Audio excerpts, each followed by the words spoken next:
Frosty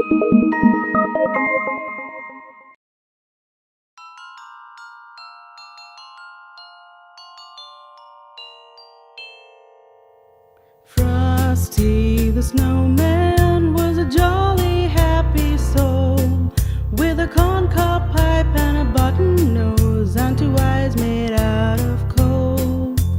Frosty the snowman is a fairy tale, they say.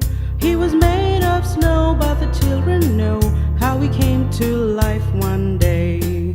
There must have been some magic in that old silk hat they found, for when they placed it on his head, he began to dance around.